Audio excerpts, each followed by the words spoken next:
students, there are two different ways that they can open a PDF. If we click on this assignment, you can see that this student was handed their own individual copy of a PDF. If I click on it, the tool that they have installed as an extension called Orbitnote is going to ask them to sign in with Google, and they would choose their student account, give some permissions,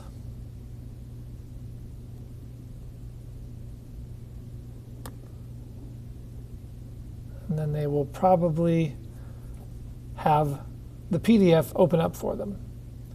And then they have some tools available to them. This will read it for them. It will help them with definitions of words. And they're able to do some highlighting. They can type in text. If they click Turn In,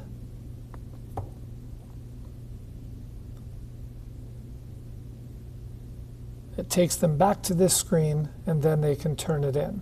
Let's go ahead and see if the things that we highlighted stayed there before we turn it in. It did. So that worked. That was a smooth thing. If you had asked students a question somewhere, they can go ahead and type an answer. I can't type.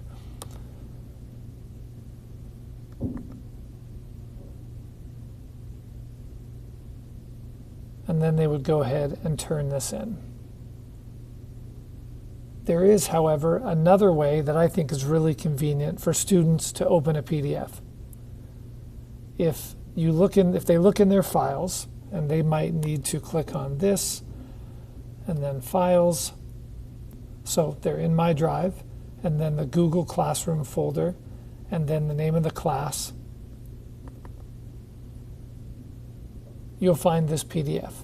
And if they right-click, they can choose to open it with the gallery, which is a tool built into Chromebooks.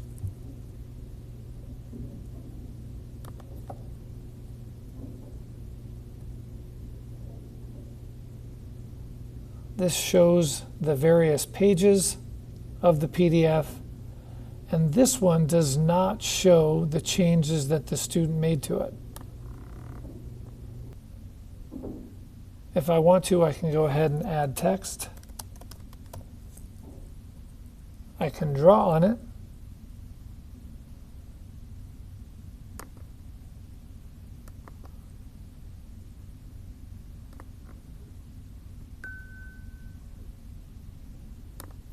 And I can highlight things. Then I click Save. And if we go back to Classroom, let's see if this has those things.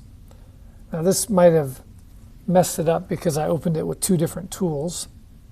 If I go back into the gallery and close this and go back into Files and open it again, it should have all the changes I made while I was in the gallery, and it does. There's the stuff I typed, there are the things I scribbled, and there are the highlights.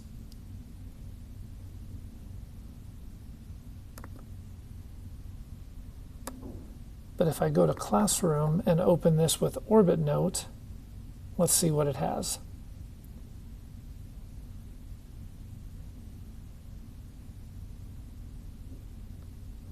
Interesting. It tries to blend the two things. I opened it with Orbitnote first and made the changes.